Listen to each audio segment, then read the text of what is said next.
He was coming to his own domain, where he felt most comfortable, especially at night. For a short time he could be alone in a place that felt uniquely his. The lift door opened, and he pushed the trolley out into the corridor.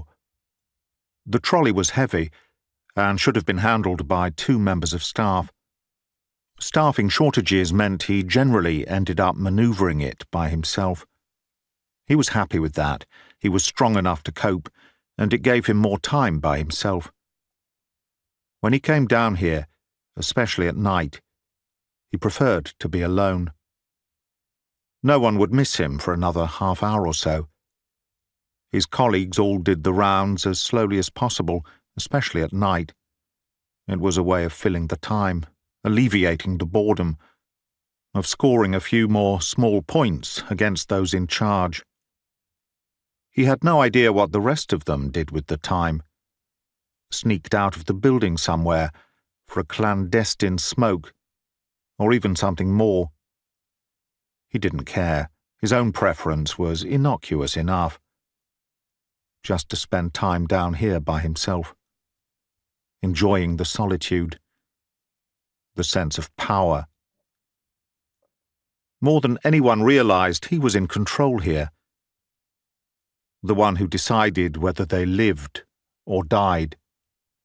Others might claim that power, and some saw themselves as more qualified for the role. But they rarely exercised their power, constrained as they were by some notion of ethics, of decency, he would never begin to understand. Power became power only when used. He pushed the trolley along the bleak, white-painted corridor. Away from the patient-facing parts of the hospital, the decor was less well-maintained. The walls were stained, the paint peeling in places. The lights were motion-activated, illuminating only as he walked towards the darkness. As a result, it was dimmer down here, shadows clustered more thickly in the corners, exactly as he liked it.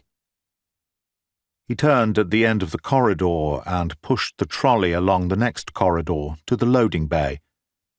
The hospital laundry was handled off-site by a commercial provider, and his job was to unload the laundry bags ready for collection early in the morning. There'd be a reciprocal run to collect the fresh laundry for delivery to the wards. The process had been explained to him at length during his induction training, but he'd taken in only as much as he'd thought would be useful.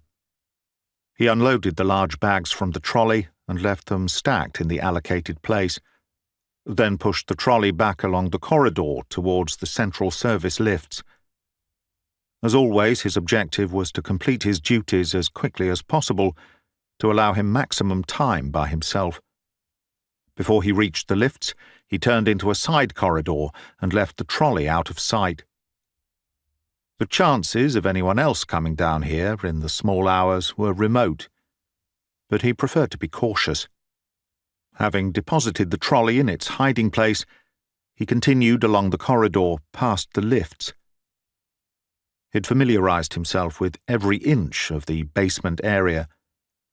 It was mainly used for storage. Everything from cleaning products to clinical equipment to pharmaceuticals.